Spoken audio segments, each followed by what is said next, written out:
Gate के सामने से गर्दी कम करो, पीछे जाओ। Once I'm done with that shot, I'm done with them. Action! अरे यार साइड पे। And cut! दशकों में कोई एक ऐसी फिल्म आती है जो हमारे दिल और दिमाग को एक साथ छू जाती है। 2009 में आई थी आमिर खान की फिल्म 3 इडियट्स और अब 2023 में विक्रांत मसे की 12th फेल। इन दोनों फिल्मों में एक चीज कॉमन है और वो है brilliant man Vidhu Vinod Chopra. 12th fail movie को उन्होंने इतनी ऑथेंटिसिटी के साथ बनाया है कि इसे देखने के बाद हर कोई अपने आप से रिलेट कर पा रहा है। तो चलिए देखते हैं इस must watch movie 12th fail के कुछ बिहाइंड द सीन्स और जानते हैं कि आखिर कौन कौन से लोकेशंस पर इस मूवी को शूट किया गया है। साथ ही जानेंगे कि इस फिल्म की ऑथेंटिसिटी को मेंटेन करने के लिए मेकर्स को क्या क्या करना पड़ा। तो स्वागत है आपका। हम सब जानते हैं कि 12th फेल एक रियल लाइफ स्टोरी है जो कि बेस्ड है मनोज कुमार शर्मा पर, जिन्होंने अत्यधिक गरीब परिस्थितियों के बावजूद one of the most difficult exam crack किया और IPS ऑफिसर बने। इस मूवी की स्टोरी राइटर्स ने अनुराग पाठक जी की लिखी हुई बुक 12th फेल से ली है। Transformation of Vikrant into Manoj. Vikrant मसे ने जिस परफेक्शन के साथ मनोज कुमार शर्मा के इस कैरेक्टर को प्ले किया है वो शायद ही कोई और कर पाता। उस रोल के लिए उन्हें काफी मेहनत करनी पड़ी। एक्चुअल शूट शुरू होने से पहले ही डायरेक्टर विधु चोपड़ा विक्रांत मसे और मूवी के कुछ क्रू मेंबर्स के साथ इस गांव में आए थे। ये मध्य प्रदेश का रेहा विलेज है जो कि चंबल एरिया के पास है और यहीं पर इस मूवी के सारे गांव वाले सीन्स शूट हुए थे। मनोज का ये गांव वाला लुक जो हमें इतना परफेक्ट दिखता है, आपको ये जानकर हैरानी होगी कि इसके लिए विक्रांत ने किसी भी तरह का मेकअप नहीं किया था। वो हर रोज घंटों सिर्फ बनियान पहनकर धूप में बैठा करते थे और इसी तरीके से उन्होंने नेचुरली खुद को टैन कर लिया था just to achieve that perfect look. अरे क्या बात है? Morning sir.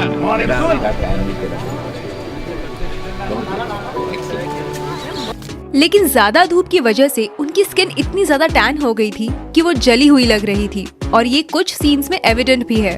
फॉर एग्जाम्पल ये वाला सीन जहाँ मनोज की दादी अपनी जमा पूंजी उसे सौंपती है ये कहकर, खर्चे की चिंता मत करियो, अब बड़ा पुलिस अफसर बनकर ही लौटियो। एंड देन ये वाला सीन मेंस एग्जाम में फेल होने के बाद जब मनोज श्रद्धा के घर मसूरी जाते हैं, उस सीन में भी उनकी बर्न स्किन हमें क्लियरली दिखती है। इसे वो लोग मेकअप से कवर डेफिनेटली कर सकते थे, लेकिन विक्रांत ने कहा कि इसे एज इट इज रहने देते हैं क्योंकि उस सीन में मनोज लो और अंडर कॉन्फिडेंट फील कर रहे थे because of his failure in the exam और विक्रांत भी उस वक्त बर्न स्किन की वजह से कुछ वैसा ही फील कर रहे थे। इस तरह वो अपनी परफॉर्मेंस को और एनहांस कर पा रहे थे।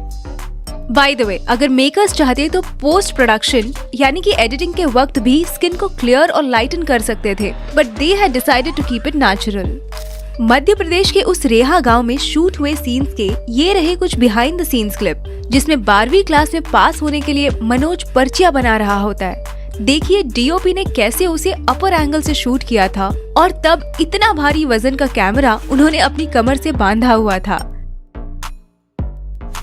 Making of cheating scene. ये जो चीटिंग वाला सीन है इसे शूट करते वक्त डायरेक्टर विधु विनोद चोपड़ा जी को काफी तकलीफ हुई थी क्योंकि इस लोकेशन के साथ साथ हमें इसमें दिख रहे सभी स्टूडेंट्स रियल हैं। जूनियर आर्टिस्ट को पता होता है कि शूटिंग के टाइम कैसे बिहेव करना है और भीड़ वाले सीन्स में उनकी नजर कैमरे की तरफ होनी चाहिए कि नहीं, लेकिन इन स्टूडेंट्स को बार बार बताने के बावजूद भी वो वही गलती दोहरा रहे थे और फाइनली जैसे तैसे उन्हें कसम देकर डायरेक्टर साहब ने उनसे ये एग्जाम वाला सीन शूट करवाया था। कैमरे में नहीं देखो। And cut, one more. कलाकारी दिखा रहे लेकिन कैमरे में मत देखो। कैमरे में देखो। कट, सारे लोग बोलो कसम खाओ पहले सब लोग। ऐसा हाथ रख के कैसे कसम खाते हो तुम? इधर रख के बोलो मैं कसम खाता हूँ कि मैं कैमरे में नहीं देखूंगा। बिल्कुल बिल्कुल। चलो action and cut. I think we got it. Playback. सब लोग बहुत अच्छा कर रहे हैं, बहुत अच्छा हंसे तुम लोग। Excellent, thank you, very good shot.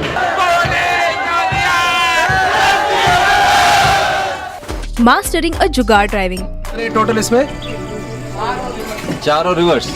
ये जो सवारी थी उसे गांव वाले लोग जुगाड़ कहते हैं, क्योंकि इसे किसी कंपनी में नहीं बल्कि गांव के किसी बुद्धिमान आदमी ने लिमिटेड रिसोर्सेज से जुगाड़ करके बनाया होता है। इन जुगाड़ू चीजों को चलाना भी उतना ही मुश्किल होता है जितना इसका इनोवेशन। घर के खर्चे निकालने के लिए मनोज और उसका भाई इस जुगाड़ को चलाते हैं। इन कुछ सीन्स के लिए मनोज के भाई का रोल प्ले कर रहे एक्टर राहुल कुमार ने स्पेसिफिकली ये जुगाड़ चलाना सीखा था और तब जाके इसके कुछ सीन्स उसी एमपी के गांव रेहा में शूट किए थे। पहले दिन तो मुझे बहुत तंग किया इस अफलातून ने, लेकिन हाँ धीरे धीरे पकड़ में आई।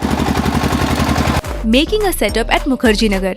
जब मनोज अपने नए नवेले दोस्त पांडे के साथ आईपीएस बनने दिल्ली आता है, तब वो वहाँ लगे हुए सब कोचिंग के एडवर्टाइजमेंट्स वाले ढेर सारे बैनर्स और पोस्टर्स देखता है। उसी के साथ वो मुखर्जी नगर की भीड़ भी देखता है और अपने दोस्त से कहता है, इतने सारे स्टूडेंट है भैया, कैसे हो पाएगा?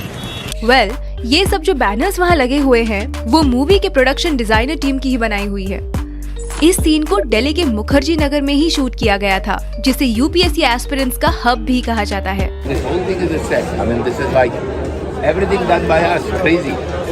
Number 5, making it rain on a sunny day. ये सीन तो आपको जरूर याद होगा। श्रद्धा की इस कोचिंग क्लास में मनोज से मुलाकात होने के बाद कुछ दिनों बाद वो उसे ढूंढते हुए विद्या वाचनालय आती है। यहाँ इस सीन की रिक्वायरमेंट थी बारिश का मौसम, मगर शूटिंग के दिनों में यहाँ तेज धूप पड़ रही थी। इस सीन के लिए टीम ने 2 रेन मशीन्स का यूज किया था और जब श्रद्धा इस लाइब्रेरी में एंटर हो रही थी तब हम देख सकते हैं कि उस सीन को कैसे शूट किया जा रहा है।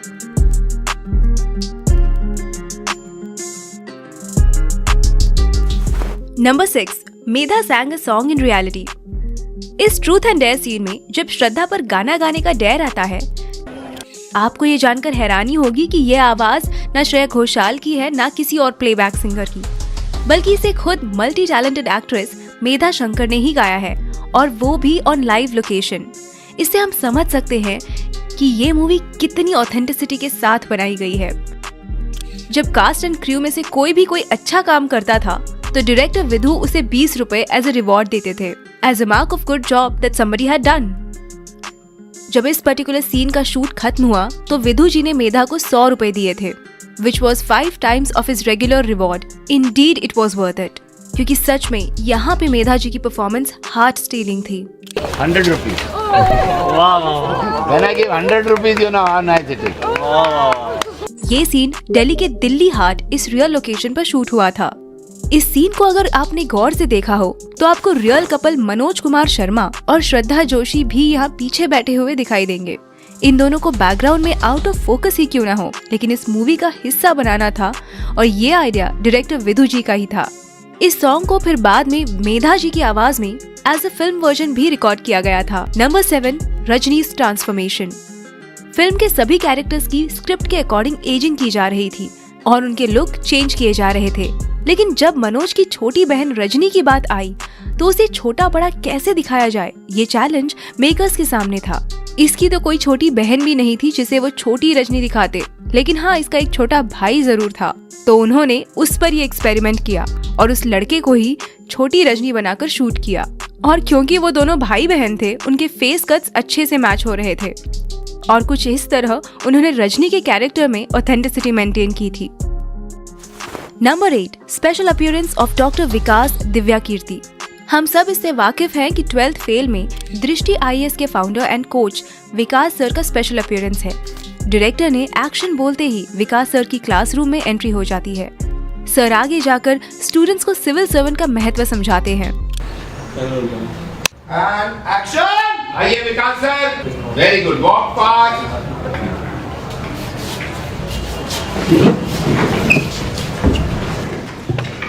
बैठिए।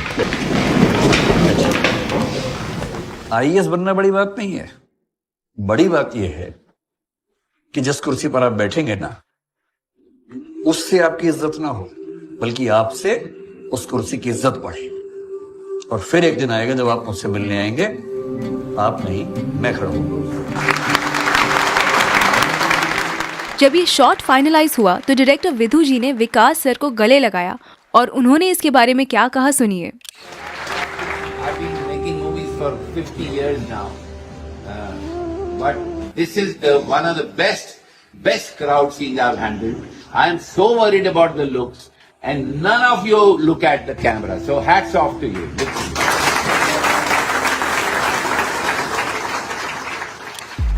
आपकी जानकारी के लिए बता दें कि इस मूवी के कुछ सीन्स और डायलॉग्स विकास सर ने खुद ही लिखे हैं, खास करके ये लास्ट वाला इंटरव्यू वाला सीन। 12th फेल को पहले राजकुमार ईरानी डायरेक्ट करने वाले थे, लेकिन इसे लिखते लिखते विधु जी इन कैरेक्टर्स से कुछ इस तरह अटैच हुए कि उन्होंने इसे खुद ही डायरेक्ट करने का फैसला किया। यूजुअली विधु विनोद चोपड़ा अपने फ्रेंड्स राजकुमार ईरानी और अभिजात जोशी के साथ कोलैबोरेट करके लिखते हैं, लेकिन उस टाइम पीरियड में वो दोनों डंकी पर काम करने में बिजी थे। काश राजकुमार ईरानी डंकी की बजाय 12th फेल को डायरेक्ट करते। उनकी डंकी ने तोड़ी हुई ब्लॉकबस्टर की स्ट्रीक टूटने से तो बच जाती। Shooting at UPSC headquarter. Climax में जब यूपीएससी के प्रीलिम्स और मेंस को क्वालिफाई करने के बाद मनोज को जो इंटरव्यू कॉल आता है, तब मनोज के साथ श्रद्धा उसे यूपीएससी हाउस तक छोड़ने आती है। यहाँ गेट के बाहर जितने भी सीन्स हैं, इन्हें रियल लोकेशन दिल्ली के धौलपुर हाउस पर ही शूट किया गया है। ये वही जगह है जहाँ पर यूपीएससी के इंटरव्यूज लिए जाते हैं और यहाँ पर मूवी को शूट करने के लिए मेकर्स को स्पेशल परमिशन लेनी पड़ी थी। लेकिन उसके बाद के जितने भी अंदर वाले सीन्स हैं, उन्हें वहाँ शूट के लिए परमिशन नहीं मिली और इसी के कारण उन्होंने ये सारे सीन्स इसी हाउस के रेप्लिका में शूट किए थे। ये एग्जैक्ट रेप्लिका न्यू दिल्ली में रिकंस्ट्रक्ट किया गया था।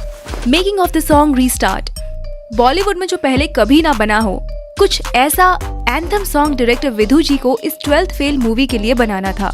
जैसे कि कोई कमरे में गा रहा हो, थोड़ा सुरीला और थोड़ा बेसुरा, थोड़ा आगे थोड़ा पीछे। तो शांतनु मोइत्रा ने इस रीस्टार्ट सॉन्ग को कंपोज किया था और देखिए इसे कैसे रिकॉर्ड किया जा रहा है। विधु जी ने इसे उनके असिस्टेंट डायरेक्टर से रिकॉर्ड करवाया था, क्योंकि उनका कहना था कि ये लोगों का गाना है तो लोगों को ही गाना है। Detailing in the shots. 12th fail को कम्प्लीटली ऑथेंटिक बनाती है इस पर की गई डिटेलिंग। तो चलिए बात करते हैं इस मूवी के कुछ डिटेल्ड सीन्स की। सबसे बेस्ट चीज ये थी कि मनोज कुमार शर्मा और श्रद्धा जोशी, इन दोनों के भी रियल लाइफ के नेम्स मूवी में भी एज इट इज रखे गए थे। मनोज गरीब घर से बिलोंग करता है, तो उसके सभी सॉन्ग्स हमें क्लासिकल बैकग्राउंड म्यूजिक के ही सुनने को मिलते हैं।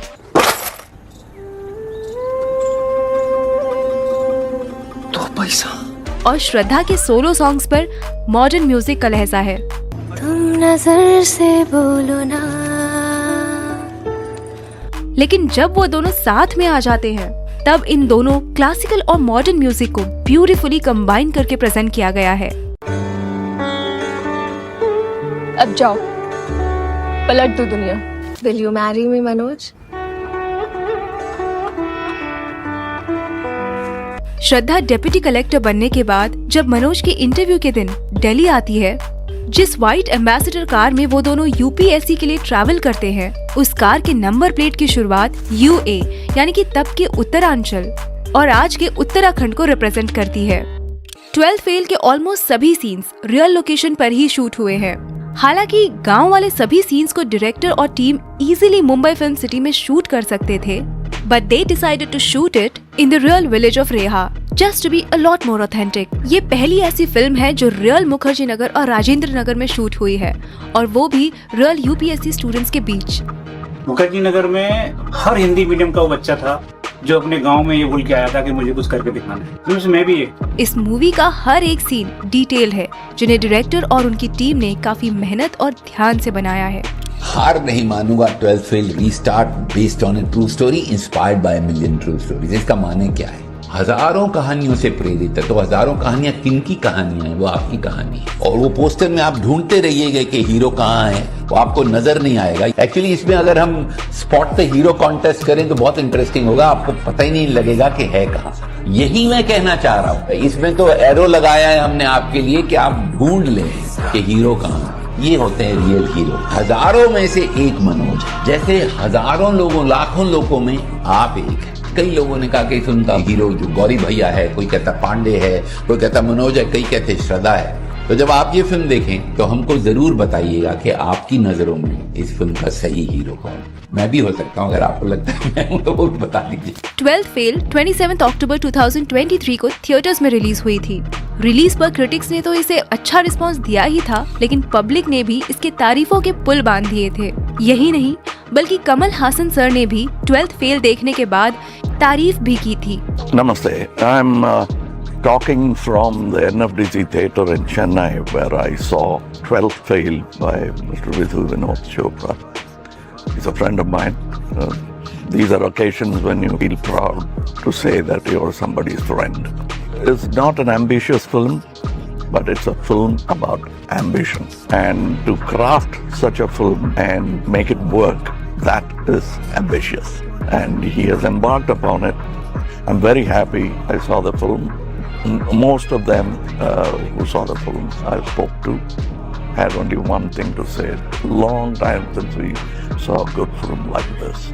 I would like to second that motion. Thank you, Vinod Chopra, for making a film like this. It brings back hope in filmmakers like me to confidently go ahead and do what you love most. Restart. अगर आप भी 12th fail देख चुके हैं तो कैसी लगी आपको विक्रांत, मेधा और बाकी एक्टर्स की परफॉर्मेंस? हमें कमेंट करके जरूर बताएं। क्या रहा तेरे रिजल्ट का? IPS। इस वीडियो को आखिर तक देखने के लिए आपका तहे दिल से शुक्रिया।